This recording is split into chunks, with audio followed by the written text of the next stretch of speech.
오늘은 두 번째 유지연 집사님 간증 나누도록 하시겠습니다. 우리 박수로 환영하실까요? 저의 꿈은 좋은 엄마가 되는 것이었습니다. 아이들을 잘 양육해서 남부럽지 않게 잘 키워내고 싶었습니다. 최선을 다했고 열심히 살았습니다. 그러나 잘 되지 않았습니다. 신앙으로 키우려 했지만 어느 순간 손을 놓쳤습니다. 열매 없는 이런 오랜 광야의 시간을 보내며 자식은 나의 열심과 성실함으로 내 맘대로 되는 게 아니구나 하는 것을 알게 되었고, 많은 시간 자식을 위해 눈물 흘리며 기도하는 끊을 수 없는 이 사랑이 나를 향한 하나님 아버지의 마음이자 사랑임을 깨닫게 되었습니다. 그것이 은혜였으며 부끄러운 저의 간증입니다. 저는 딸의 대입 준비 시절부터 무척 어려운 상황이 지속되었습니다. 중학교까지 잘 따라오며 성적도 우수했던 아이는 고등학교 입학 이후 무척 힘들어했습니다. 딸을 향해 격려와 응원 대신 지시와 명령과 강압과 체크 등 딸의 고통보다 내 왕관의 무게가 더 중요했고 버텨내야 한다고 생각했습니다. 가정은 급속도로 냉랭해졌고 딸의 방황이 시작되었습니다. 우리 모녀 관계는 서로의 상처가 기울어진 다림줄로 충돌을 찾았습니다. 이제 딸은 27살 대학교 4학년이 되었고, 기대만큼 되지 않은 딸로 인해 난 늘 좌절감이 밀려와 힘든 상태였으며, 채우지 못한 초라한 왕관과 내 서름으로 가슴이 쓰리고 아프고 우울감이 밀려오곤 했습니다.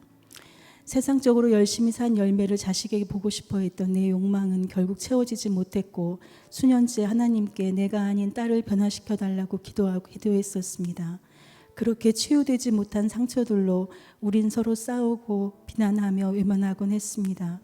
흠수를 통한 직면의 출발은 빛 되신 그리스도의 생명력으로 충만하게 되는 것이며, 지성소 기도로 나를 바라보며 정직하게 기도를 시작하는 것이었습니다.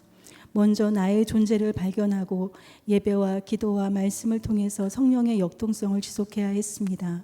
딸이 아닌 내가 먼저 수술대에 올라가 회복되어야 했습니다. 그렇게 나는 그동안 부모로서 축복의 통로가 아니라 엮이는 가정에서 부정적인 성격이 형성되도록 영향을 준 가해자이며 권위자였음을 깨닫기 시작했습니다. 직면 중 어느 날은 참을 수 없는 고통과 슬픔과 자괴감으로 너무 가슴이 아팠고, 어느 날은 위로와 감사로 눈물이 마르지 않았습니다. 하나님의 다림줄을 무시하고 벽을 높게 쌓아 올린 나로 인해 반항형의 다림줄을 오가는 사랑하는 내 딸을 살리기 위해서 건강한 부모가 되는 일은 너무도 중요했기에 죽을 힘을 다해 지성소 기도로 나가야 했습니다. 내 안에 굳어져 버린 상처와 휘어진 다림줄로 사랑하는 자녀들을 통제하고 억압한 나의 모습을 보게 되었습니다. 자랑의 벽, 열등감의 벽, 교만의 벽, 불신앙의 벽과 기울어진 다림줄로 하나님의 기준이 아닌 나의 기준으로 그렇게 자녀들을 통제했음을 직면하게 되었습니다. 하나님을 믿는다 하면서 맞벌이 부부로서 세상 사람들과 같이 돈만 바라보며 세상의 가치를 따르며 내 중심으로 살게 되었고, 내 욕심과 열심만큼 되지 않는 자식들에게 얼마나 많은 비난과 상처를 주었는지 돌아보게 되었습니다. 마음을 뺏기면 생명을 뺏기는 거라 말씀하셨는데, 무엇이 날 그렇게 불안하게 하고 경쟁하게 하고 교만하게 하고 두렵게 했는지 직면하며 회개하게 되었습니다. 먼저 나는 사단에 속지 않고 자녀들에게 상처의 통로로 살지 않겠다고 고백하며 선포했습니다. 그러기 위해서는 나의 입술의 고백과 함께 지성소 기도를 통한 직면의 과정이 필요했습니다. 생수이신 하나님 앞에 서서 내 안에 더러운 죄를 씻고 임재의 장소에 들어가 나의 문제를 다루며 하나님과 대면하며 지성소로 들어가는 예배를 드리는 것이었습니다. 성막을 상상하며 하나님의 임재를 체험하며 선포했습니다. 하나님의 법과 언약이신 예수 그리스도가 내 마음에 있습니다. 내 마음이 예수 그리스도의 영으로 충만한 지성소가 되었음을 선포합니다. 예배가 살아나고 회복되었습니다. 그리고 불안하고 무서운 마음이 몰려올 때면 전신갑주 선포 기도문을 읽으며 예수님의 보혈을 의지하며 대적했습니다. 또한 지속적으로 나를 발견하고 성령의 역동성을 회복하기 위한 금요 성령 집회는 무엇보다 중요한 과정이 되었습니다. 하지만 퇴근 후에 참여하는 성령 집회는 체력적으로 너무 부담이 되고 힘들었습니다. 그러나 조금씩 체력적으로 버텨지게 되었고 예배 가운데 부어주시는 주님의 임재로 충만하여 직면하며 부르짖는 지성소 기도를 체험한 후에는 주님의 임재를 사모하는 마음이 더 커졌습니다. 8주 흠수가 끝날 즈음 갑작스런 딸의 제안으로 8월 초 단둘이 일본 북해도 여행을 다녀오게 되었습니다. 엄마와의 여행을 제안한 딸이 고맙기도 했지만 걱정스러워 상처 치유의 힐링과 회복의 여행이 되길 간절히 기도하며 출발했습니다. 여행 가방엔 올 초 새로 구입한 큰 글씨 성경을 챙겨갔다가 여행 중에 이런 두꺼운 성경책을 가지고 온 사람이 어딨냐며 딸은 어이없어 했지만 전 이 여행은 딸과의 관계 회복을 위한 하나님의 선물이며 회복의 시작이라고 믿었습니다. 여행 이튿날 이른 새벽에 기상해서 성경을 펴 시편 말씀을 읽은 후 지성소 기도를 시작했고 말할 수 없는 기쁨이 제게 찾아왔습니다. 그리고 여행 중에는 딸의 말을 중단하지 않게 끝까지 들어주기, 끼어들지 않기, 충고하지 않기, 가르치지 않기 등 흠수에서 배운 것을 적극적으로 활용했고 패키지 여행 덕분에 옆자리에 앉은 딸과의 어색했던 스킨십은 진한 스킨십으로 자연스럽게 회복되어졌습니다. 단 한 번 싸운 적 없는 사이좋은 모녀 마냥 사진 찍을 때마다 딸과 눈이 마주칠 때마다 하나님 감사합니다 하며 의식적으로 웃었고 내가 웃자 딸도 웃었습니다. 딸아이의 웃음이 치유의 시작이며 회복의 불씨임을 믿습니다. 이제 나는 매일 매순간 그리스도의 생명력으로 충만하여 주님의 다림줄을 확인하며 나의 판단과 기준이 아닌 주님의 기준으로 살아가기를 결단합니다. 내 안의 두려움과 무서움은 나의 빛이요 구원이시며 내 생명의 능력이신 주님으로 승리하길 선포합니다. 가장 힘들고 치열한 영적 전쟁터였던 내 마음을 다스리며 내 안에 무너졌던 소망을 다시 회복하며 자식 잘도 자랑하는 엄마가 아닌 내 안에 살아계신 영광의 주님을 자랑하며 증거하는 좋은 엄마로 살길 소망합니다. 감사합니다. 아멘.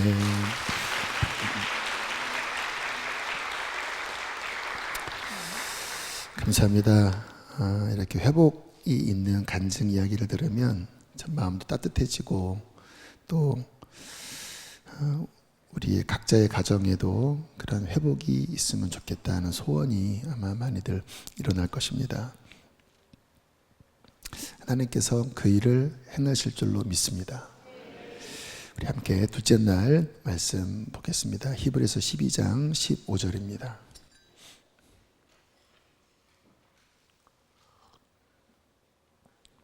우리 함께 읽겠습니다. 시작. 너희는 하나님의 은혜에 이르지 못하는 자가 없도록 하고 또 쓴뿌리가 나서 괴롭게 하여 많은 사람이 이로 말미암아 더럽게 되지 않게 하며. 아멘. 우리가 이 상처에 대해서 꼭 기억해야 될 것은 상처는 예수님 안으로 들어가면 치유제가 된다. 고통으로 끝나는 게 아니라 예수님 안으로 들어가면 치유제가 된다. 다른 사람을 살릴 수 있는 치유제가 된다.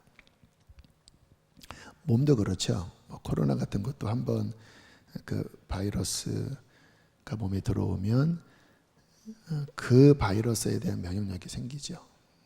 참 신체에 또는 이 생명체의 원리는 고통이 오면 힘들지만 이길 경우에는 더 강해집니다. 우리 인생에 원치 않는 상처를 누가 원했겠습니까? 원치 않는 상처가 생겨요. 가정폭력, 이혼, 사고로 인한 죽음. 왜 내게 이러한 일이 생겼지? 잘 모르죠. 우리가 어떻게 우리의 삶에 일어난 그 모든 일들을 알 수 있겠습니까? 한 가지는 확실합니다.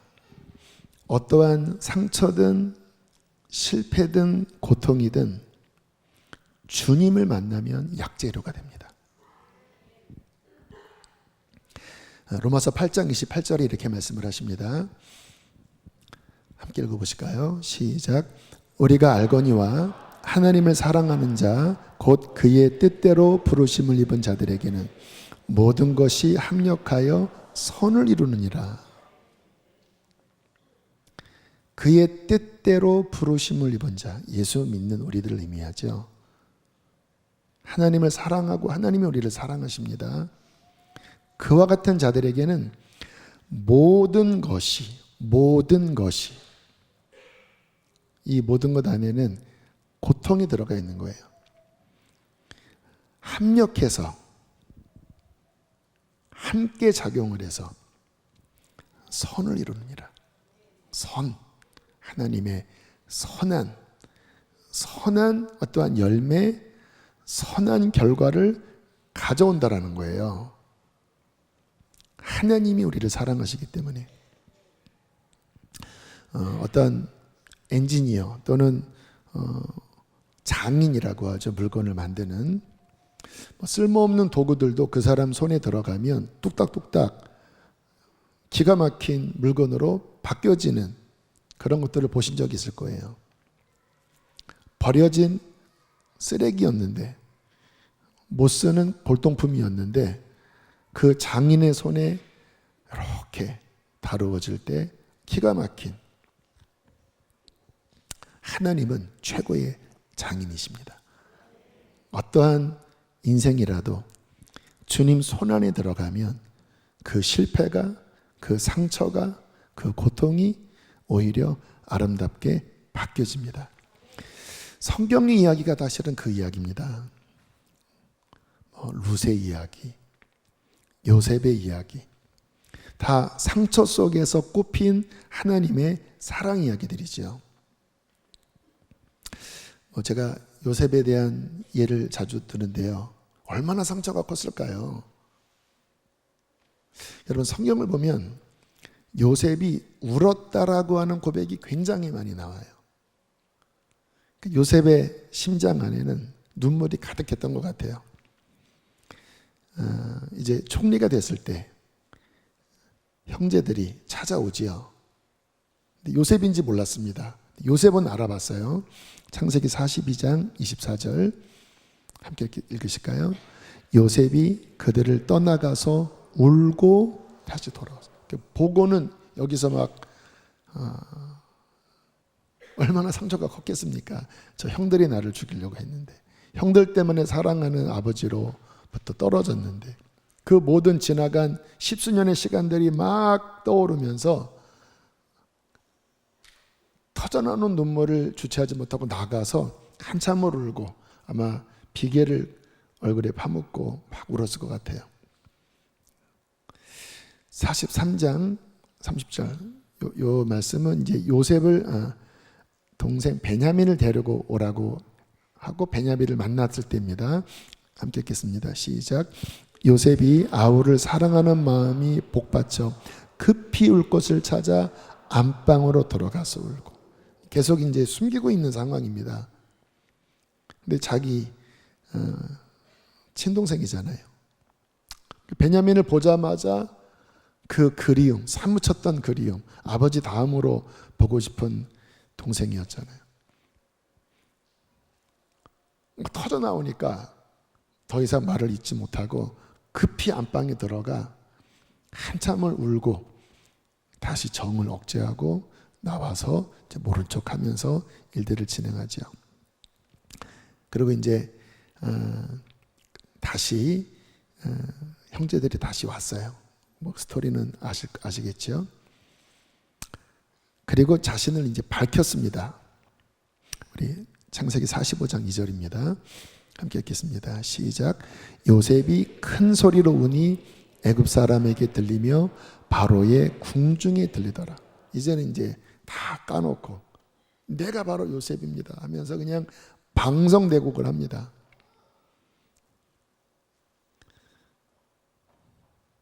한 40대가 된 그 나이에 그 총리가 계속 눈물을 흘리고 있는 거예요. 그리고 이제 아버지를 불러서 이제 아버지가 애굽으로 옵니다. 창세기 46장 29절 시작. 이스라엘을 맞으며 그에게 보이고 그의 목을 어긋 맞춰 안고 얼마 동안 울매. 이제 아버지 드디어 만난 거예요. 얼마나 그리웠겠습니까? 그러니까 그냥 얼굴을 어긋 맞추고 야곱도 울고 요셉도 울고 긴 시간 울었던 것 같아요. 얼마 동안 울었다. 창세기 50장 17절. 이제 야곱이 죽은 다음에 형들이 와서 막 어쩔 줄 몰라 합니다. 야곱이 죽을 때 좀 우리를 봐달라고 했으니까 우리는 종들입니다. 죽이지만 말아 주십시오. 막 그런 행설수설을 하니까 함께 읽겠습니다. 시작. 요셉이 그들이 그에게 하는 말을 들을 때 울었더라. 형들이 나를 팔아놓고 다시 애굽에 내가 형들을 불러놔서 함께 이곳에서 잘 살고 있는데 형들의 마음은 해결이 안 됐구나. 자신은 용서했습니다. 근데 형들은 해결이 안 됐구나.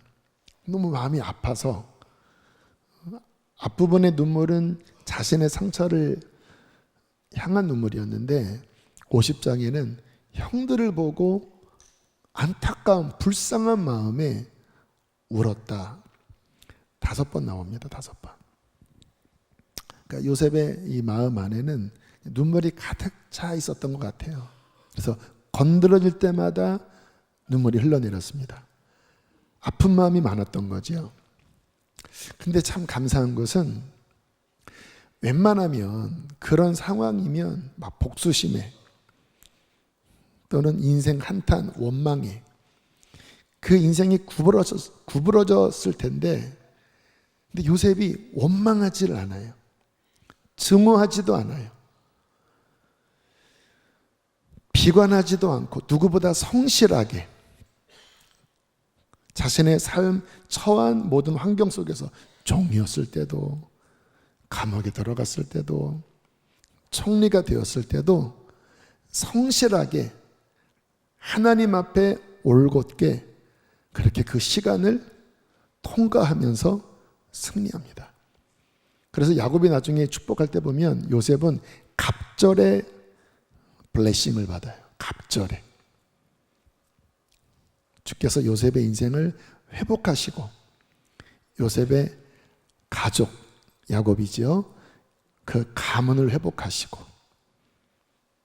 그 상처를 극복하니까 하나님께서는 가장 아름다운 이야기로 그러니까 성경 창세기의 결론은 가정 회복의 이야기, 상처 치유의 이야기. 그 핵심에는 누가 있습니까? 요셉이 있습니다. 요셉은 어땠어요? 많이 울었어요. 그런데 실패하지 않고 좌절하지 않고 잘 이겼다라는 거예요. 이게 성경의 이야기입니다. 상처를 통하여 아름다운 보석과 같은 스토리를 만드는 이야기. 예수님도 마찬가지죠. 이사야 53장에 보면 예수님에 대한 예언이 이렇게 나옵니다. 3절로 4절 보니까요. 그는 멸시를 받았다라. 멸시를, 온갖 멸시. 사람들에게 버림을 받았습니다. 배신, 간고, 서퍼링, 고통을 많이 겪었으며 질고, 페인입니다. 역시 고통이죠. 질고를 아는 자라. 그는 실로 우리의 질고, 우리의 슬픔을, 우리를 위한 슬픔을 그 마음 한가득, 그 온 육체에 다 담아내는 인생을 살았다라는 거예요. 한 사람의 인생의 고통의 무게도 감당하기 어렵거늘 온 인류의 고통,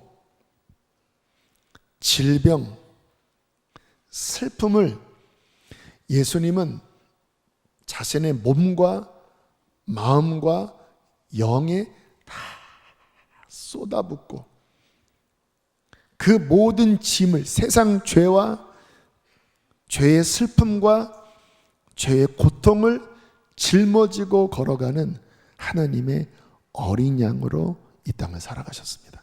그래서 주님께서 겟세마네 언덕에서 피땀 흘렸던 이유가 그 잔을 마셨기 때문에 그래요. 왜 그러셨을까요? 히브리서 2장 18절은 이렇게 말씀하십니다. 시작.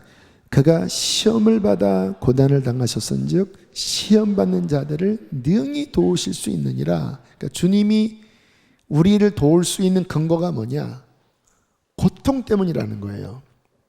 시험을 당하시고 고통을 통과하셨기 때문에 우리를 도울 수 있다는 거예요. 주님은 치유자시잖아요. 왜 치유자가 되셨는지 아세요? 우리의 모든 그 질고를 대신 짊어지셔서 고통을 통과하셨기 때문에 완전한 치유자가 되실 수 있었던 거예요. 그래서 우리의 삶에 그러한 고통은 예수 안에서 잘 통과될 때 오히려 다른 사람들을 도울 수 있는 약재료가 되고 면류관이 되고 보석이 된다는 거예요. 중요한 건 낙심하지 말아야 합니다. 고통이 올 때, 어려움이 올 때 낙심하고 좌절하고 비관해버리면 그 고통이 내가 깨져버리는 거예요. 그냥 실패하는 거예요.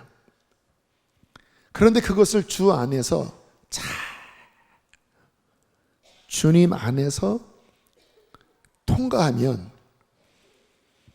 괴롭지만 슬프지만 그것은 약재료가 되고 보석이 돼서 다른 사람을 도울 수가 있는 것입니다. 요셉이 그 형들을 만났을 때 멋진 고백을 합니다. 창세기 45장 4절로 5절 함께 읽겠습니다. 시작.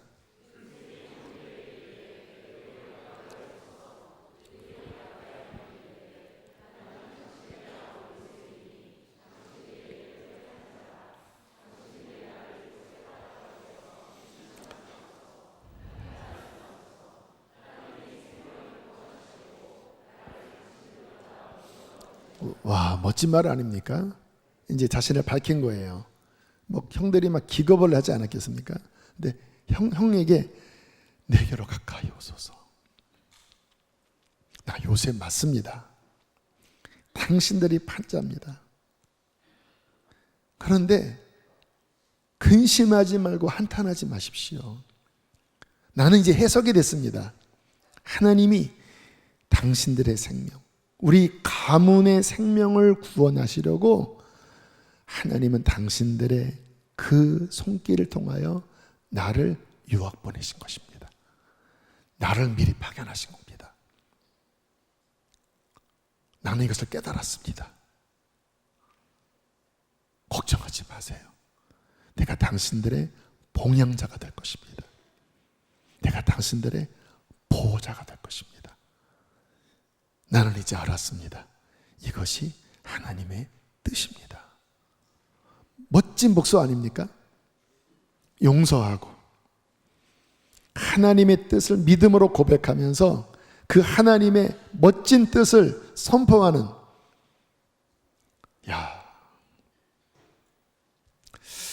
실은 이번 그 3.1 집회 중에 김유비 목사님, 실은 전에도 한번 오셨었는데 얼마 전에 그 간증 프로그램에 나오셔서 간증하시는 이야기를 듣고, 그러면 3일 중에 하루는 좀 목사님을 모시면 좋겠다. 그래서 연락을 해봤더니 이제 일정이 맞지 않으셔서 못 왔는데, 뭐 정말 목사님 어릴 때 간증 들어보니까 진짜 혹독한 고통을 당하셨더라고요. 막 5살 때, 막 6살 때 몇 번 죽었다 할 정도로 매를 맞았다라는 거예요. 결국 이것이 안에 울분과 아주 그냥 엄청난 비관, 고등학교가 됐을 때는 이제 더 이상 내가 이것을 참을 수 없어서 자살로 복수해야 되겠다. 최후의 나의 복수 시나리오는 자살이다. 그래서 부모님에게 상을 엎은 다음에 내 죽는 꼴을 보라고 하면서 뛰쳐나가서 어느 나무 밑에서 이제 끈을 이렇게 맸다고 합니다. 그래서 끈을 목으로 매려고 하는데, 우리 영상 보겠습니다. 제가 PD잖아요. 강 PD. 딱 매려고 하는데 갑자기 몽환적이 되는 거예요, 사람이.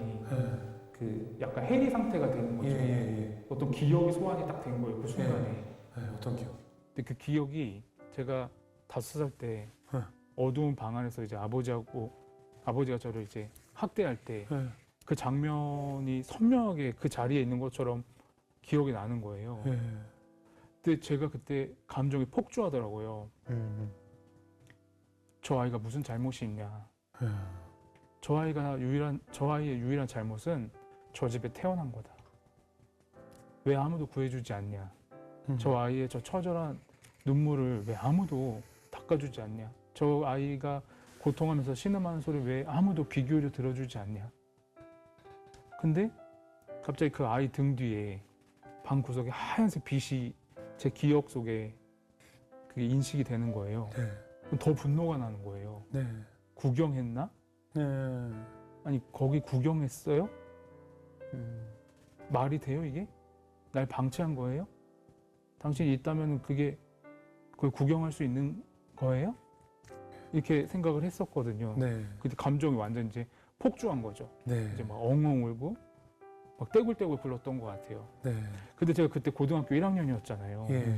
근데 갑자기 제 내면 안에서 어떤 통찰이 딱 주어지는데 그 고등학교 1학년 아이가 생각할 수 없는 통찰이었던 거예요. 그때 당시 저의 수준으로는. 근데 제 내면 안에 어떤 통찰이 왔는데 그게 뭐냐면 유비야 미안하다. 내가 너를 상처 입은 한 사람 위해서 이 세상에 보냈다. 내가 너의 가정에 보낸 이유는 그들의 아픔에 공감하고 그들을 치유하기 위함이다. 너무 미안하다. 조금만 견뎌다오. 조금만 견뎌다오. 미안하다 유비야. 이렇게 딱 하는 거예요. 제 마음의 통찰에. 근데 저는 그때 당시 제 수준으로 그런 생각을 할 수가 없는 사람이었거든요. 근데 참 신기한 게 그 하나의 통찰로 인해서 제가 지금까지 고통받았던 살아온 이유가 명확해졌고 앞으로 살아가야 될 목적이 분명해진 거예요. 그렇죠. 저는 왜 이런 집에 태어나서 왜 이렇게 살고 나는 왜 이렇게 고통받으면서 지내왔나. 이유가 없으니까 살아갈 이유가 없었던 거죠.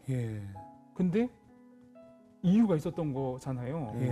그리고 앞으로도 너무 힘든 이후에도 너무 힘든 일이 많았는데 내가 살아갈 이유가 없어서 죽으려고 했었는데 내가 살아가야 될 이유가 선명해진 거잖아요.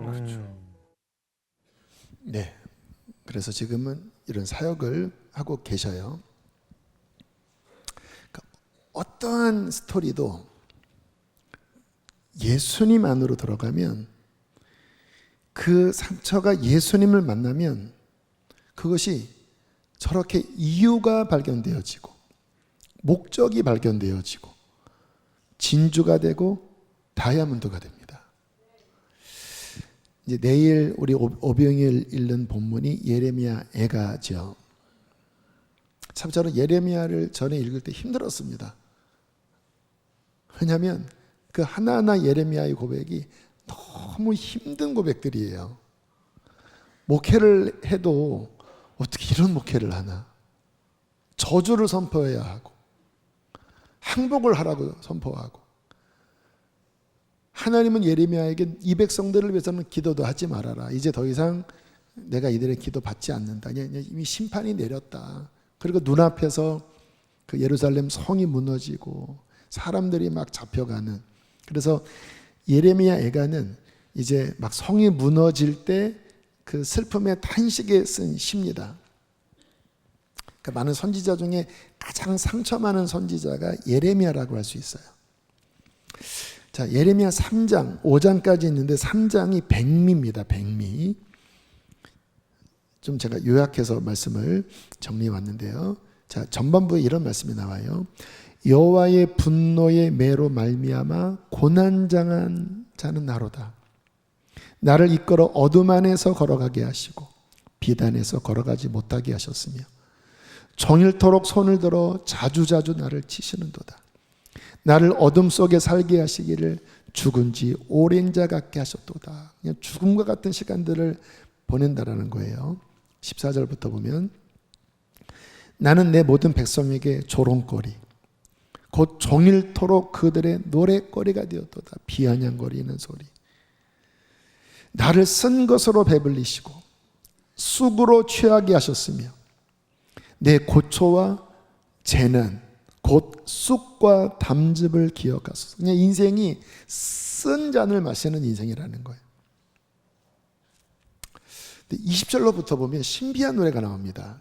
그렇게 막 고난에 대한 슬픔의 노래를 부르다가 내 마음이 그것을 기억하고 내가 낙심이 되오나, 그렇죠. 지금 눈앞에서 성이 무너지고 사람들이 죽어가고 포로로 끌려가니까 낙심이 되오나 이것을 내가 내 마음에 담아두었더니 그것이 오히려 나의 소망이 되었으면,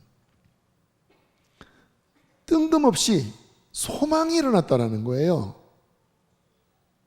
다 무너지고 다 회파되고 죽어가는 그 절망의 한가운데에서 막 낙심의 바다로 빠지고 있었는데 뜬금없이 소망이 일어났다라는 거예요. 그것이 무엇인지 아세요? 여호와의 인자와 긍휼이 무궁하심으로 우리가 진멸되지 아니함이니이다. 가장 아름다운 노래를 부르기 시작합니다. 뭐를 본 걸까요? 하나님의 사랑을 갑자기 깨달은 거예요. 지금 눈앞에 막 진노가 쏟아져 붓고 있는데 갑자기 그 고난의 캄캄한 한가운데에서 하나님의 사랑이 어떠한지를 갑자기 깨닫게 된 거예요. 우리 망하지 않는구나. 우리가 진멸되지 아니함이니이다. 우리 끝난 거 아니구나. 왜요? 하나님의 사랑이 무궁하고 하나님의 긍휼이 무궁하시다고 하는 걸 깨닫는데 눈앞에 보이는 현실과는 전혀 다른 그 하나님 안에 있는 그 마음이 막 부어지기 시작했어요. 그리고는 노래하기 시작합니다. 가장 아름다운 노래, 우리가 많이 부르는 노래죠. 주의 인자는 끝이 없고 주의 자비는 무궁하니 아침마다 새롭고 늘 새로우니 주의 성실이 크시도소이다. 아시죠? 주의 인자는 끝이 없고 그의 자비는 무궁하며 아침마다 새롭고 늘 새로우니 주의 성실이 급이라.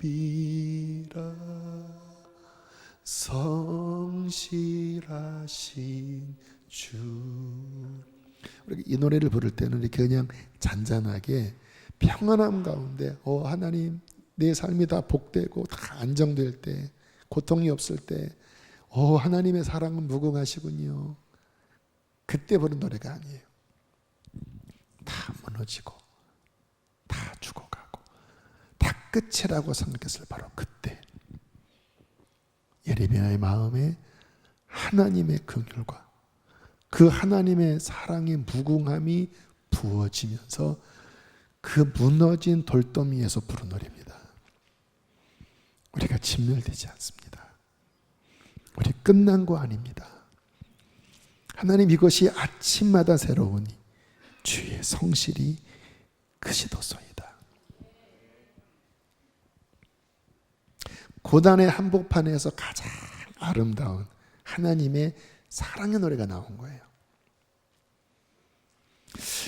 여러분 지금의 삶, 과거의 삶 아마 좋았던 것보다는 돌이켜보면 좋지 않은, 한나의 고백처럼 나는 마음이 슬픈 여자다. 환경은 그렇게 어려운 것 같지 않지만 내 마음은 슬픔이 가득한, 아마 그런 마음 또 그런 환경인 분들이 많으실 거예요. 왜 내게 이런 일이 생겼지? 여러분, 주님께서 이 시간 말씀하십니다. 이 부분은 제가 말씀 준비하다가 주님께서 하시는 말씀이다 하는 마음이 들어서 적었어요. 주님이 당신을 사랑하십니다. 그리고 당신을 버리지 않으신다고 말씀하세요. 중요한 거는 그분을 만나셔야 돼요. 나의 그 고민과 나의 절망과 나의 상함이 하나님, 놀라운 장인이신, 원더풀 카운슬러신, 치유자가 되신 그분을 만날 때 주님께서는 우리가 알 수 없는 그의 영원한 뜻 가운데 모든 것이 합력하여 선을 이루실 것입니다. 믿음으로 취하십시오. 그래서 자신을 좀 안아주시면서 괜찮아 이렇게 한번 얘기해 보실까요? 괜찮아. 주님이 함께 하셔. 아멘. 아무튼 저는 이 내적 치유 이 부분에 대해서 별로 아는 바가 없기 때문에 기도하면서 주님이 주신 만큼 그렇게 기도하면서 준비를 하고 있습니다. 그래서 부담이 커요. 여기가 막 헉헉댑니다. 제 전공 분야가 아니라. 근데 주님이 주신 만큼 어쨌든 가는 거예요. 그래서 전반부에 드린 이 말씀은 주님이 주시는 위로와 격려입니다. 끝난 거 아닙니다. 아니, 여러분의 인생 말이에요. 끝난 거 아니에요. 주님 만나십시오. 자, 오늘은 견고한 진에 대한 부분을 좀 나누려고 합니다. 견고한 진. 히브리서 12장 12절 좀 요약하면 함께 읽겠습니다. 시작. 너희는 또 쓴뿌리가 나서 괴롭게 하여 많은 사람이 이로 말미암아 더럽게 되지 않게 하며. 자, 쓴뿌리 또는 견고한 진, 이게 무엇일까요? 강하다라는 거예요. 강하다. 뿌리에 있어요. 그러니까 겉에 있는 그러한 문제들은 어제 나눈 말씀처럼 이렇게 쉽게 이길 수가 있는데, 이 견고한 진은 우리의 깊은 영역 안에, 우리의 뿌리 안에 있는 잘못된, 반복되는 어떠한 죄, 알코올 중독, 폭력, 이혼, 자살, 무속, 중독. 이게 겉에 있는 문제가 아니라 뿌리에 있는 거예요. 뿌리에. 강합니다. 우리의 삶에 굉장히 암덩어리처럼 붙어서 없애면 또 나오고 없애면 또 나오고, 더 깊이 들어가면 내 개인만이 여기에 연결되어 있는 것이 아니라 가족력이 있습니다. 가족력이. 그래서 가문적으로 그 일이 반복이 돼요. 이것을 가리켜 견고한 진이라고 합니다. 견고한 진. 쓴뿌리, 견고한 진. 어떤 가정은 막 혈기 때문에 한번 혈기가 나오면 이성을 잃을 정도로 막 다 깨트려 버리는 거예요. 한 6개월을 아침부식하면서 기도할 때 주님께서 그 뿌리 안에 있는, 그 가문의 뿌리 안에 있는 그 견고한 진을 보이시고 강한 손으로 그것을 깨트리시는 어떠한 하나님의 환상을 보여주시면서 가정의 회복이 일어났다고 하는 간증도 들은 적이 있어요. 그러니까 그냥 화내는 게 아니라 그 가문 안에, 그 뿌리 안에 아버지도 고모도 할머니도 이 혈기의 영역 안으로 들어가면 그냥 다 깨뜨려 버리는 거예요. 견고한 진, 그 뿌리가 드러나고 하나님의 능력이 그것을 깨뜨릴 때 가정에 진정한 회복과 치유가 일어났다라는 거예요. 많은 경우 진짜 문제는 이 견고한 진입니다. 모든 사람에게 있는 것 같아요. 더 강한 진, 덜 강한 진. 어쨌든 모든 사람들이 평생 신앙생활을 하면서 계속 반복적으로 공격당하는 곳입니다. 해결할 만하면 또 반복이 돼요. 거기가 약점입니다. 그래서 사탄은 그 영역을 계속 치고 또 그 영역 안에 자신이 지배하고 있는, 그러니까 우리가 영적 세계를 볼 때 구원을 받았지만 여전히 혼의 영역,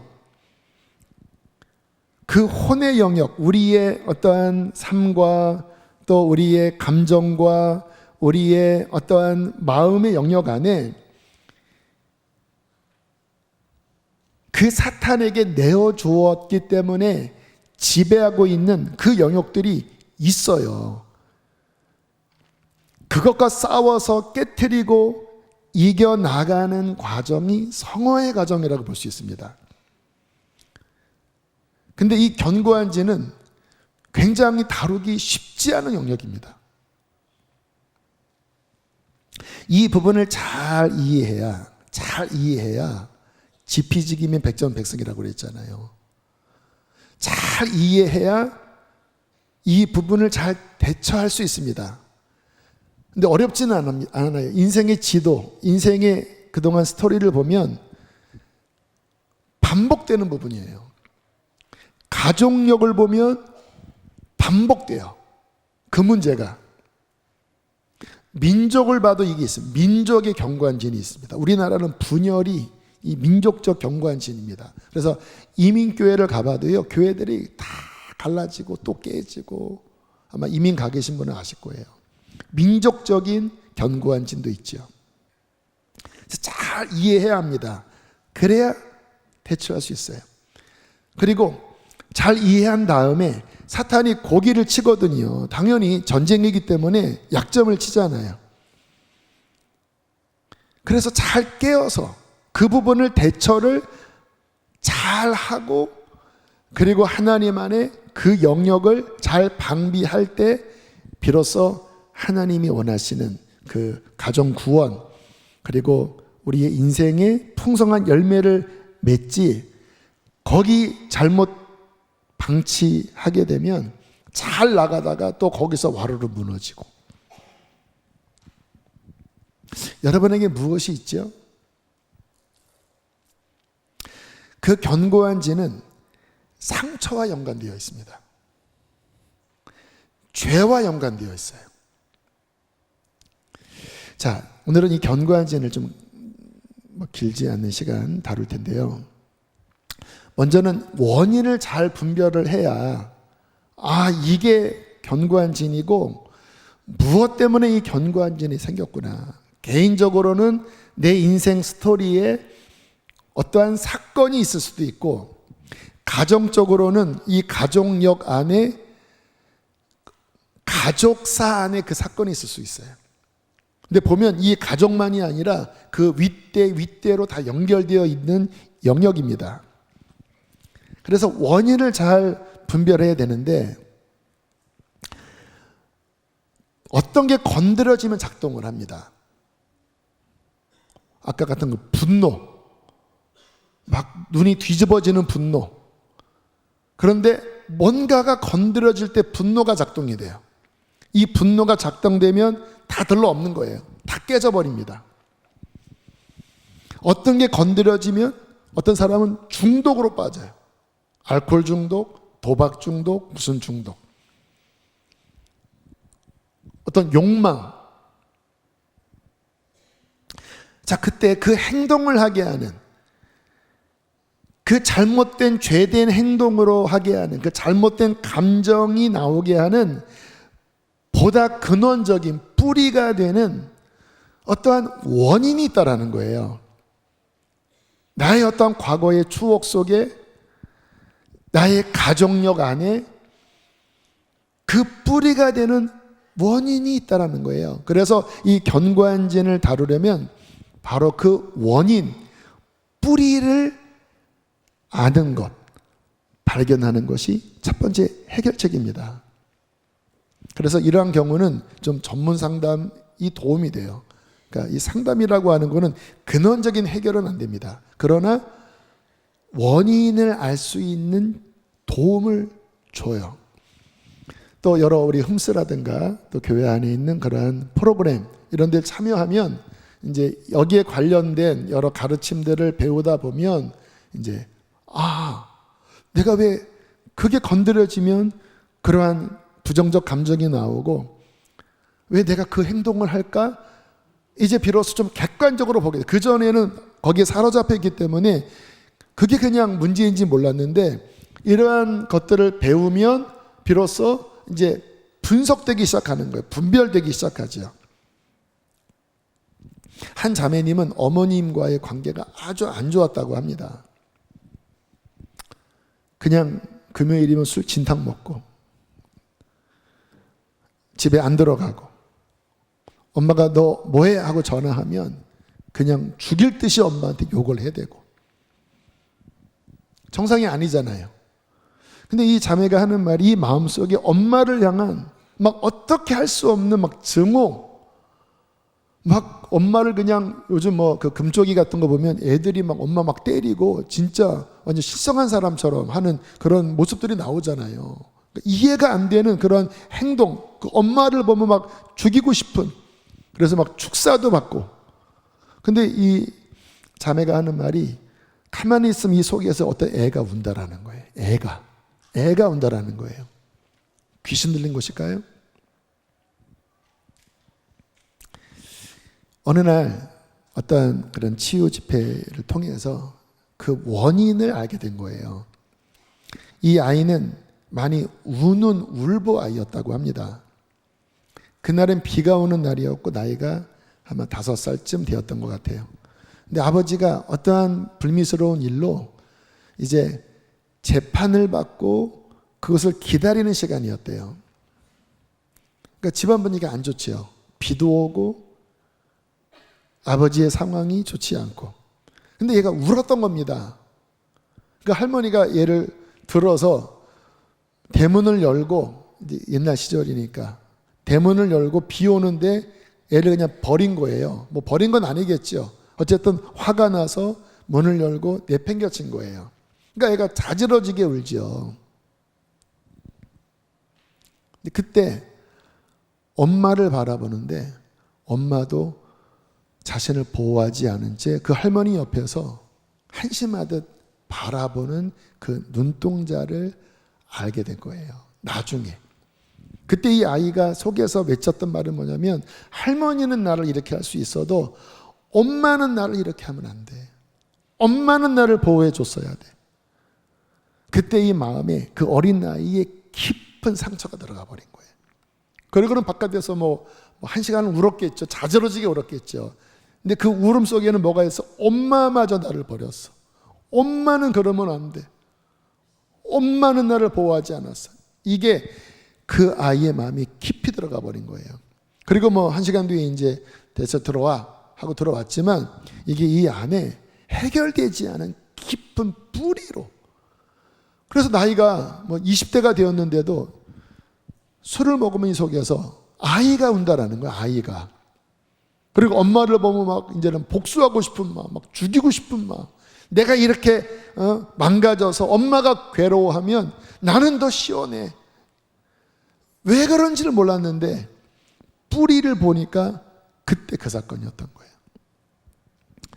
성령께서 어떤 음성을 들려주셨고 그 상한 마음이 만져졌고 그것이 풀어지면서 마음속에 울고 있던 그 아이의 울음이 그치고 엄마와의 관계가 회복됐다고 하는 그 이야기를 책 속에서 본 적이 있습니다.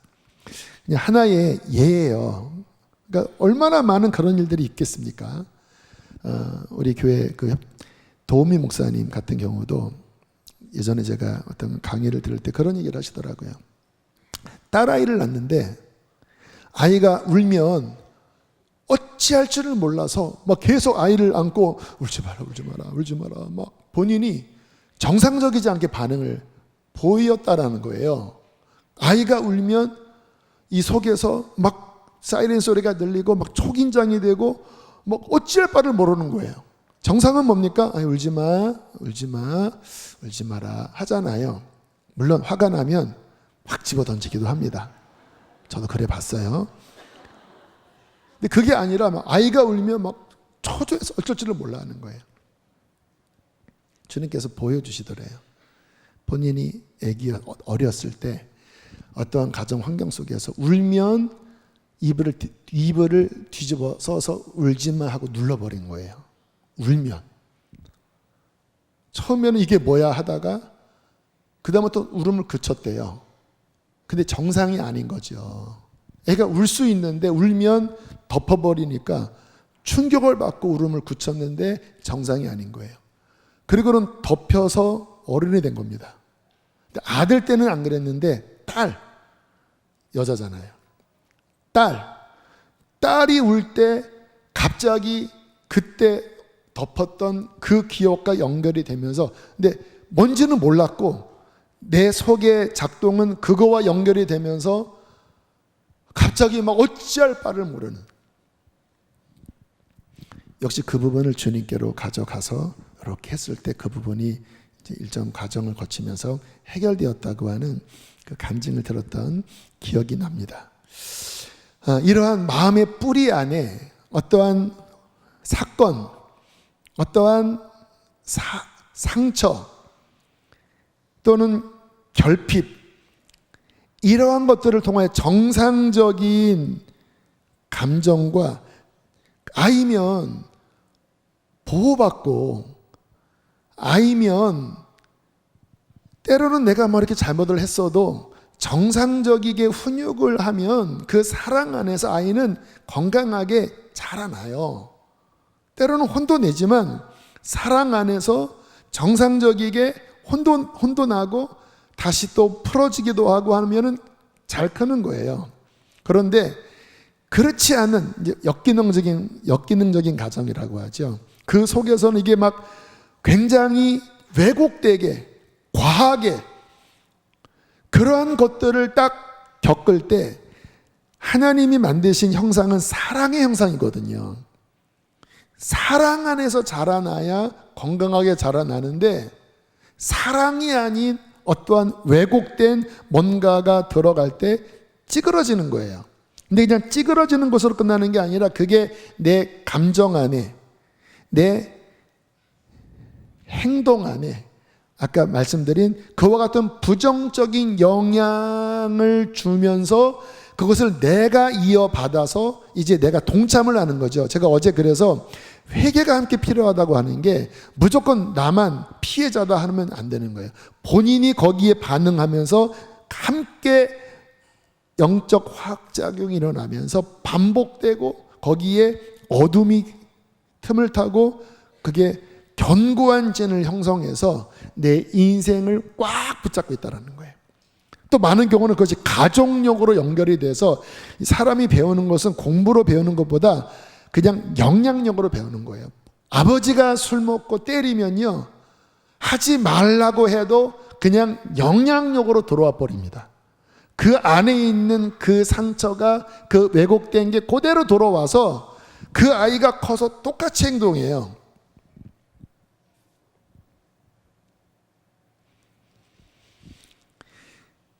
그 뿌리, 그 안에 있었던 그 부정적 감정, 행동, 육신의 죄성과 연결이 되어 반복되면서 우리의 뿌리 안에 견고한 진, 쓴 뿌리,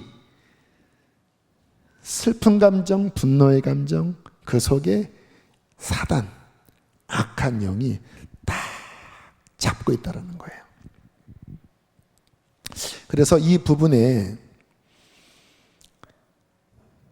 성령께서, 아까도 그 김희비 목사님이 그 아버지에게 학대를 당하면서 본인이 이해 안 됐던 그 상황이 성령의 빛비침 속에서 본인이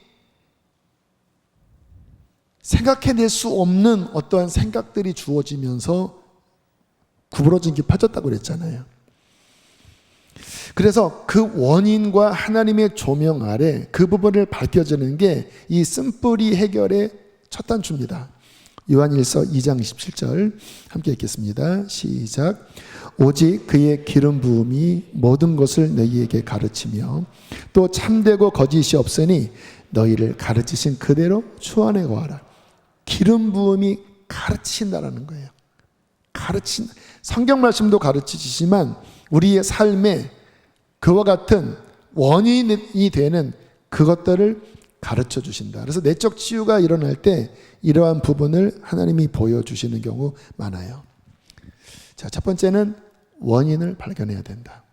그래서 어떤 훈련도 받으시고 또 주님으로부터 빛비춤도 받으시고. 자, 두 번째. 자, 그것이 이제 발견됐어요. 두 번째로 어떻게 되는가? 따라합시다. 주님께로 가야 한다. 다시요. 주님께로 가져가야 한다. 잘못된 거 뭔지 아세요? 종교심으로 억압하는 겁니다. 난 괜찮아. 안 괜찮은데 난 괜찮아. 또는 위선으로 가면 쓰는 거예요. 위선으로. 우리 집안은 기독교 가정이니까 이런 것들을 밝히면 안 돼. 거룩한 척, 괜찮은 척. 위선으로 가면 써요. 그러면 해결 안 됩니다. 왜 바리새인들이 주님을 못 만났을까요? 종교적으로 억압하고 위선으로 가면서서 주님을 못 만난 거예요. 왜 세리와 창기들이 주님을 만났을까요? 그냥 있는 그대로 간 거예요. 여러분, 신앙은 있는 모습 그대로, 그 고통과 상함과 죄가 드러날 때 그대로 예수께로 가는 것입니다. 주님은 치유자시고 구원자시고 원더풀 카운슬러십니다. 주님께서 제게 이제 성령 충만한 삶의 여정이 시작됐을 때 제 마음 안에 있는 그와 같은 상함의 영역들을 이제 보여주시기 시작할 때 저한테 당부하신 것이 그거였습니다. 내가 열어서 보여줄 텐데 너 그러면 아플 거야. 그때 그 아픔을 내게로 가져와라. 내게로 그대로 고백해라. 그러면 내가 만져줄 거야. 단순한 원리였지만 내 안에 상한 영역들을 열었을 때 진짜 울고 있더라고요. 근데 그때 그냥 있는 그대로 하나님 그때 이렇게 아팠어요. 그때 하나님 그랬어요 하고 어린 아이처럼 그 상한 감정을 그대로 주님께 드렸을 때 성령님의 기름이 그 상한 감정을 회복하시더라고요. 치유하시더라고요. 그래서 이 쓴뿌리 또는 상한 마음의 치유의 중요한 원리 중에 그 감정을 치유하는 겁니다. 감정. 왜냐하면 사람은 하나님께서 인간을 만드실 때 지정의, 영혼육 이런 통합체를 만드셨잖아요. 근데 감정의 영역은 굉장히 중요합니다. AI는 감정이 없어요. 상처를 안 받아요. 그런데 우리는 감정이 예민해서 감정의 상처를 받으면 고통스러워합니다.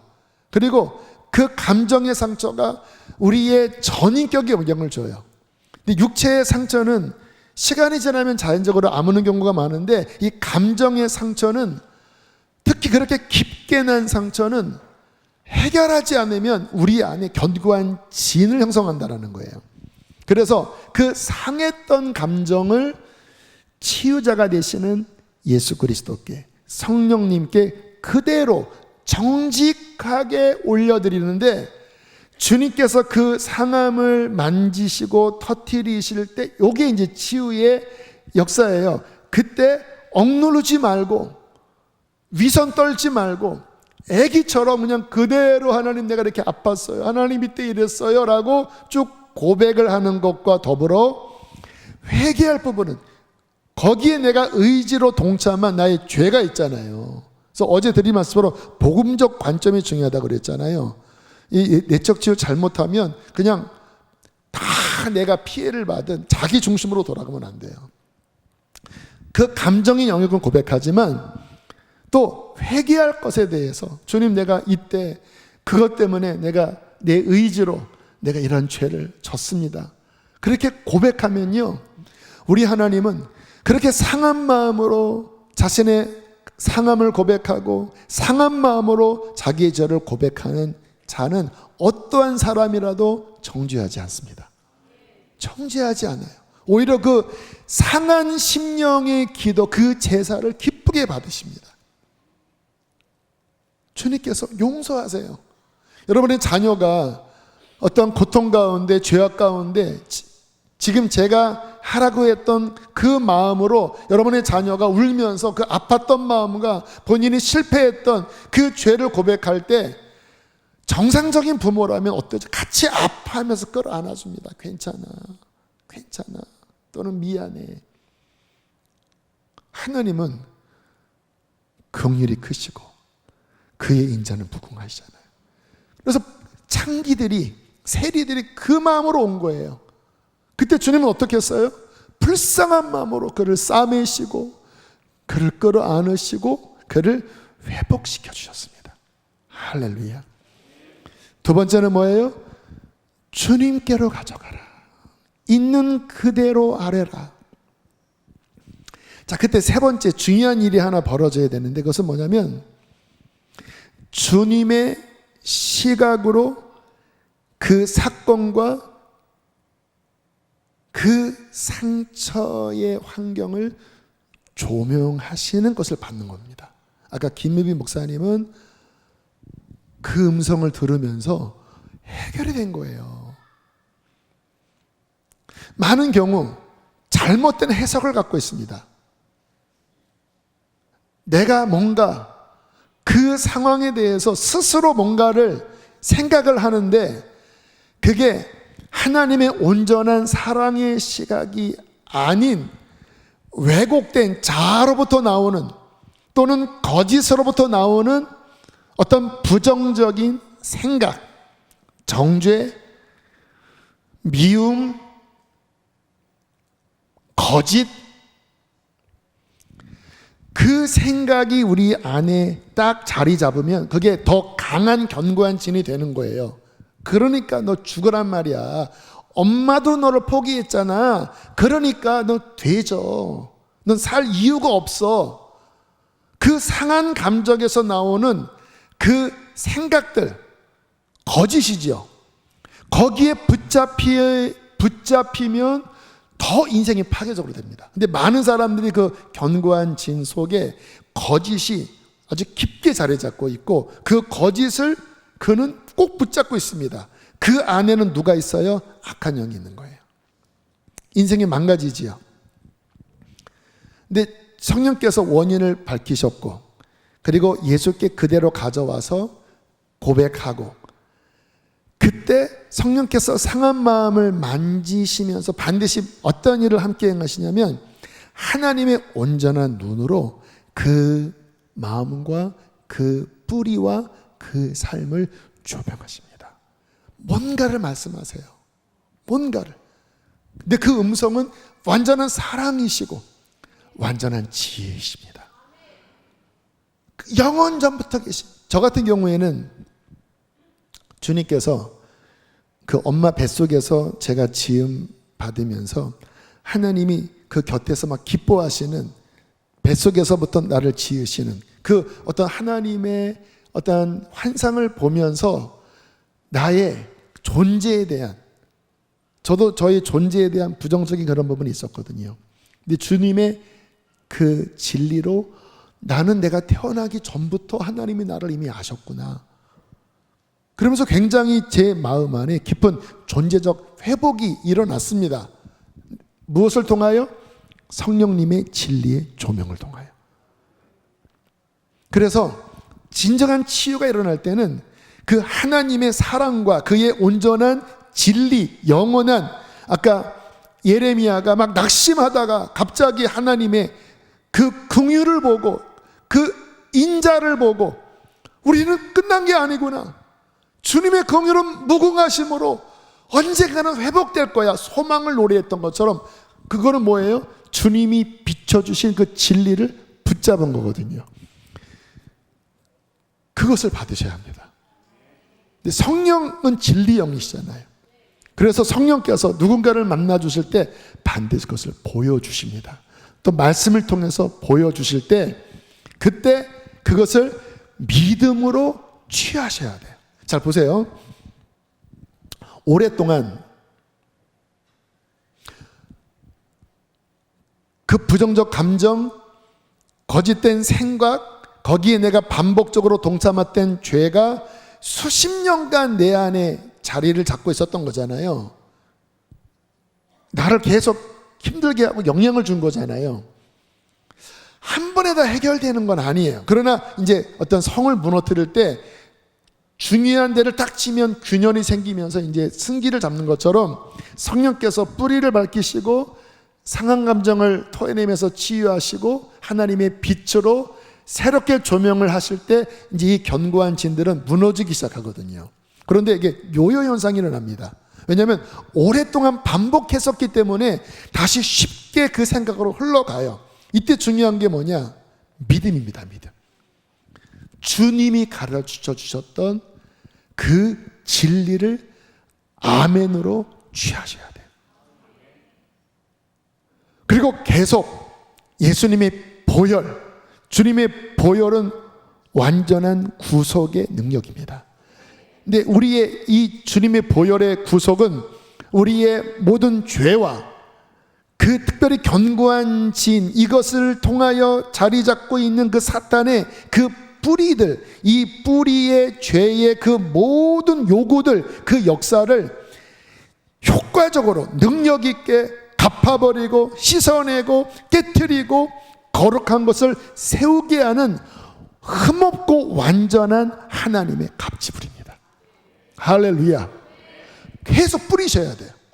주님의 피, 그 피의 능력, 그리고 하나님의 그 진리, 그 진리의 지식, 그리고 성령님의 온화한 사랑의 기름 부으심, 이것이 계속 우리를 그 견고한 진의 영역, 오랫동안 자리 잡고 있었던 그 영역들을 또 씻어내고 또 진리로 밝히고 내가 그 안에서 진리를 아멘으로 취하고 또 보혈로 씻어내고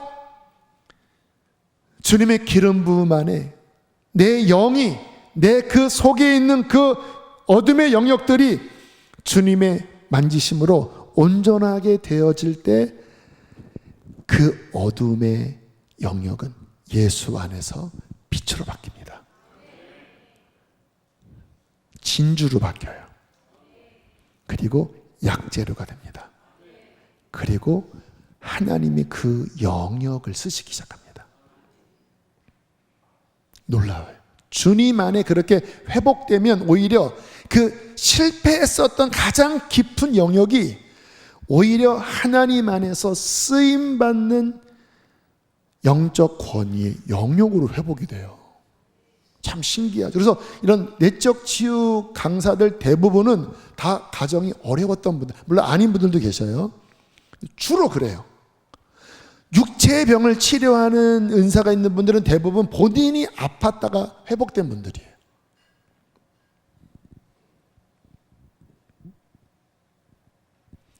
주님께서는 지금 주일에 어떤 언어에 대한 부분도 함께 나누고 있잖아요. 근데 제가 말씀 준비하면서 주님이 주신 어떤 비전이 뭐냐면 결국 주님은 그냥 나 하나의 어떤 문제를 그냥 가까스로 해결해내는 이러한 것이 목적이 아니고 결국은 주님께서 우리에게 회복과 권위를 주셔서 이 땅에서 하나님의 구원과 그 회복의 일을 감당하는 제사장으로 영적 사역자로 하나님은 우리를 쓰기를 원하세요.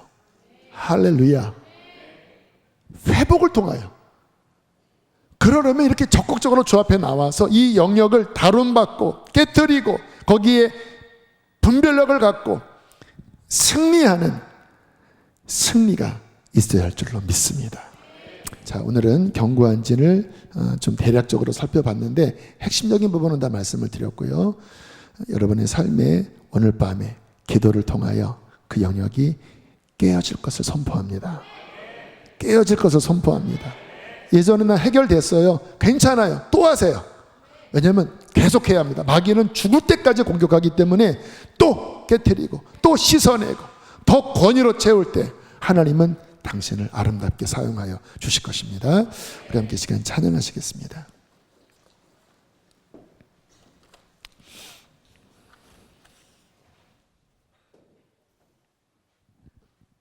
우리 죄에서 자유를 얻게 함은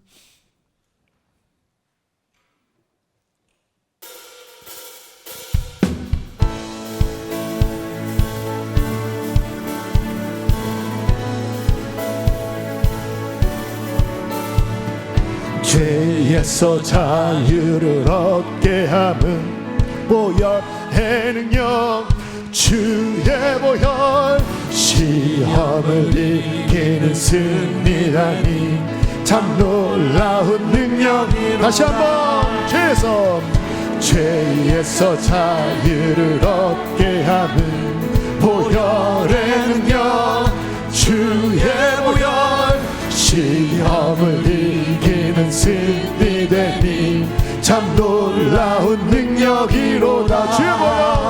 주의 보혈 능력이 있도다. 주의 피 믿으오. 주의 보혈 그 어린 양의 매우 귀중한 피로다.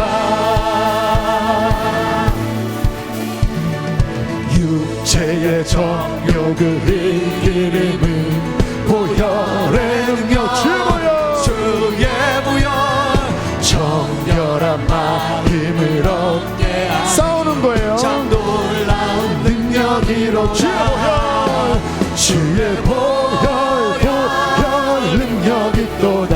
주의 피 믿으오.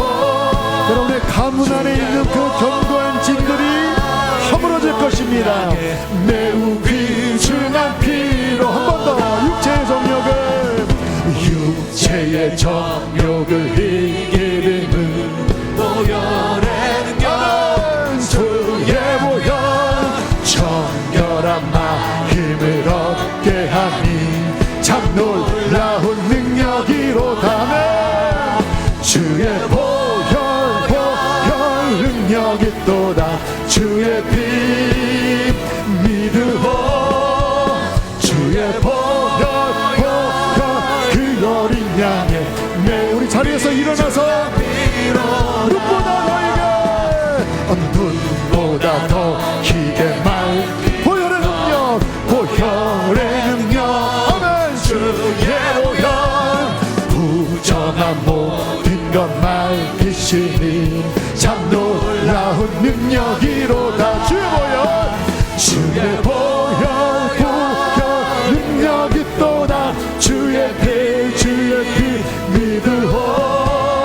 주의 보혈 그 어린 양의 매우 귀중한 피로 구주의 복음을 전하 강하게 싸워야 돼요. 주의 보혈 날마다 나에게 찬송 주님 참 놀라운 능력이로다. 주의 보혈 능력이 또다. 주의 피 믿으오. 주의 보혈 그 어린 양의 매우 귀중한 한 번 더 주의 보혈 능력이 또다. 주의 피 믿으오. 주의 보혈 그 어린 양의 매우 귀중한. 자, 이 시간 영적 전쟁을 하는 겁니다. 두 손 높이 들고 여러분 떠올려 보시면 그 가족력 안에 내 인생 안에 반복되었던 견고한 진들 다 있을 거예요. 하나님 이 밤에 깨트립니다. 이것이 내 자녀에게 흘러가지 않도록 깨뜨려 버립니다. 이것이 내 신앙을 무너뜨리고 갉아먹지 않도록 내가 이 밤에 그 뿌리를 예수의 보혈과 성령의 기름과 진리의 능력으로 아버지 회복시킬 것입니다. 주여 역사하여 주시옵소서. 주여 허물어지게 하여 주시옵소서. 우리 손을 높이 들고 주여 세 번 부르시고 기도하시겠습니다. 주여